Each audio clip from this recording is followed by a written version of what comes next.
Shalom, selamat pagi saudara yang terkasih. Senang bisa berjumpa lagi dalam program Spiritual Life untuk bersama-sama kita merenungkan kebenaran firman Tuhan.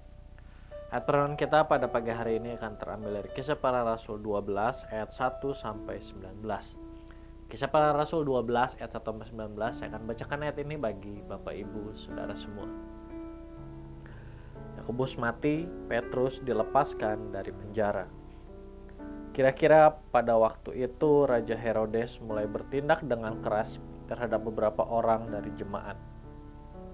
Ia menyuruh membunuh Yakobus, saudara Yohanes, dengan pedang. Ketika ia melihat bahwa hal itu menyenangkan hati orang Yahudi, ia melanjutkan perbuatannya itu dan menyuruh menahan Petrus. Waktu itu hari raya roti tidak beragi. Setelah Petrus ditangkap, Herodes menyuruh memenjarakannya di bawah penjagaan 4 regu, masing-masing terdiri dari 4 prajurit. Maksudnya ialah supaya sehabis Paskah ia menghadapkannya ke depan orang banyak. Demikianlah Petrus ditahan di dalam penjara, tetapi jemaat dengan tekun mendoakannya kepada Allah. Pada malam sebelum Herodes hendak menghadapkannya kepada orang banyak, Petrus tidur di antara 2 orang prajurit terbelenggu dengan 2 rantai. Selain itu, prajurit-prajurit pengawal sedang berkawal di muka pintu. Tiba-tiba berdirilah seorang malaikat Tuhan dekat Petrus dan cahaya bersinar dalam ruang itu. Malaikat itu menepuk Petrus untuk membangunkannya, katanya, "Bangunlah segera." Maka gugurlah rantai itu dari tangan Petrus. Lalu kata malaikat itu kepadanya, "Ikatlah pinggangmu dan kenakanlah sepatumu." Ia pun berbuat demikian. Lalu malaikat itu berkata kepadanya, "Kenakanlah jubahmu dan ikutlah aku." Lalu ia mengikuti malaikat itu keluar dan ia tidak tahu bahwa apa yang dilakukan malaikat itu sungguh-sungguh terjadi. Sangkanya ia melihat suatu penglihatan. Setelah mereka melalui tempat kawal pertama dan tempat kawal kedua, sampailah mereka di pintu gerbang besi yang menuju ke kota. Pintu itu terbuka dengan sendirinya bagi mereka. Sesudah tiba di luar, mereka berjalan sampai ke ujung jalan dan tiba-tiba malaikat itu meninggalkan dia. Dan setelah sadar akan dirinya, Petrus berkata, "Sekarang tahulah aku benar-benar bahwa Allah telah menyuruh malaikatnya dan menyelamatkan aku dari tangan Herodes dan dari segala sesuatu yang diharapkan orang Yahudi." Dan setelah berpikir sebentar, pergilah ia ke rumah Maria, ibu Yohanes yang disebut juga Markus. Di situ banyak orang berkumpul dan berdoa. Dan ketika ia mengetuk pintu gerbang, datanglah seorang hamba perempuan bernama Rode untuk mengetahui siapa yang mengetuk itu. Ia terus mengenal suara Petrus, tetapi karena girangnya ia tidak membuka pintu gerbang itu dan segera masuk ke dalam untuk memberitahukannya bahwa Petrus ada di depan gerbang. Kata mereka kepada perempuan itu, "Engkau mengigau." Akan tetapi ia tetap mengatakan bahwa benar-benar demikian. Kata mereka, "Itu malaikatnya." Tetapi Petrus terus-menerus mengetuk, dan ketika mereka membuka pintu dan melihat dia, mereka tercengang. Tetapi Petrus memberi isyarat dengan tangannya supaya mereka diam, lalu ia menceritakan bagaimana Tuhan menuntunnya keluar dari penjara. Katanya, "Beritahukanlah hal ini kepada Yakobus dan saudara-saudara kita." Lalu ia keluar dan pergi ke tempat lain. Pada keesokan harinya gemparlah prajurit-prajurit itu. Mereka bertanya apakah yang telah terjadi dengan Petrus. Herodes menyuruh mencari Petrus, tetapi ia tidak menemukan. Lalu Herodes menyuruh memeriksa pengawal-pengawal itu dan membunuh mereka. Kemudian ia berangkat dari Yudea ke Kaisarea dan tinggal di situ. Saudara, ayat renungan hari ini menceritakan mengenai pembebasan Petrus dari penjara yang membuat Raja Herodes begitu marah karena dirinya gagal melakukan apa yang sudah ia rencanakan untuk Petrus.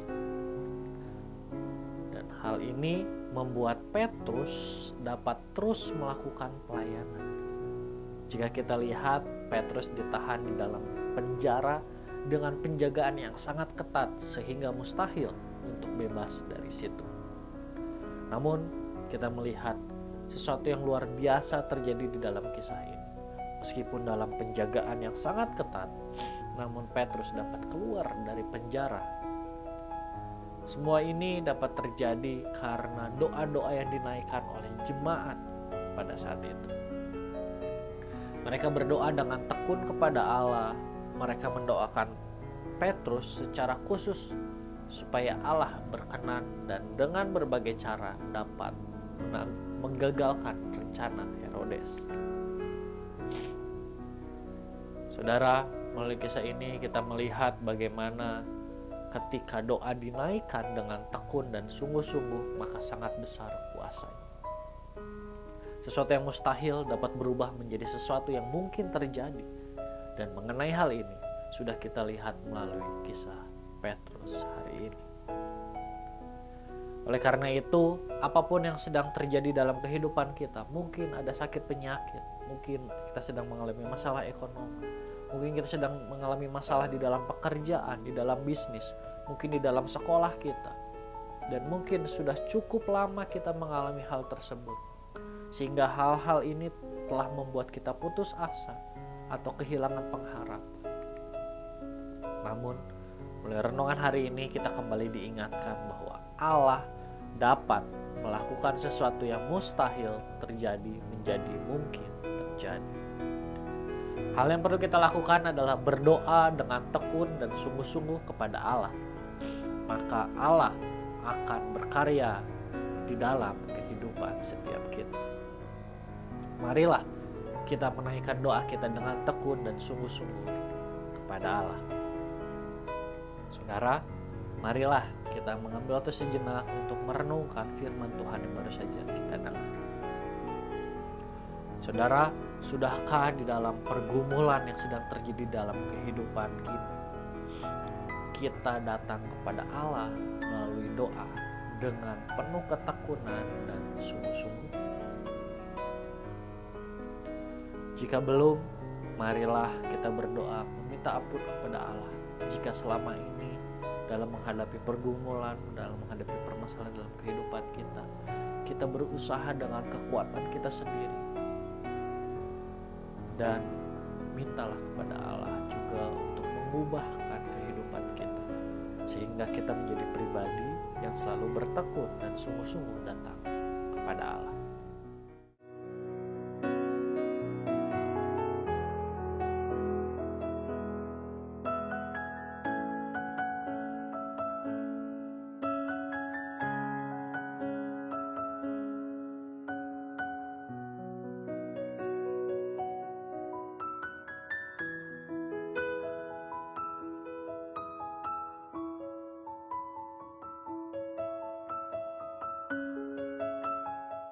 Demikian renungan kita pada pagi hari ini. Mari kita akan tutup di dalam doa. Mari kita berdoa. Tuhan, terima kasih buat firman Tuhan yang kembali datang pada setiap kami pada pagi hari ini. Firman Tuhan kembali mengajarkan kepada setiap kami untuk setiap kami bertekun di dalam doa kepada Engkau Tuhan. Ampuni kami Tuhan kalau selama ini di dalam menjalani kehidupan kami Tuhan, mungkin dalam pekerjaan kami, mungkin dalam usaha kami, mungkin dalam keluarga kami, mungkin dalam diri kami sendiri juga Tuhan. Mungkin kami menghadapi berbagai pergumulan, sakit penyakit, masalah ekonomi dan lain sebagainya. Mungkin selama ini kami melalui semua hal ini dengan kekuatan kami sendiri Tuhan. Tapi kami minta ampun pada pagi hari kepada Engkau Tuhan. Dan kami meminta biar Tuhan mengubahkan kehidupan kami. Sehingga mulai saat ini Tuhan, kami tidak melakukan segala sesuatu dengan kekuatan kami sendiri Tuhan, tapi kami mengandalkan Tuhan di dalamnya. Kami percaya Tuhan akan menjawab setiap doa yang kami naikkan sesuai dengan rencana-Mu. Bapak, kami juga berdoa menyerahkan seluruh aktivitas kami hari ini hanya ke dalam tangan-Mu. Hanya di dalam nama-Mu kami berdoa dan mengucap syukur. Haleluya. Amin. Selamat pagi, selamat beraktivitas. Tuhan Yesus memberkati.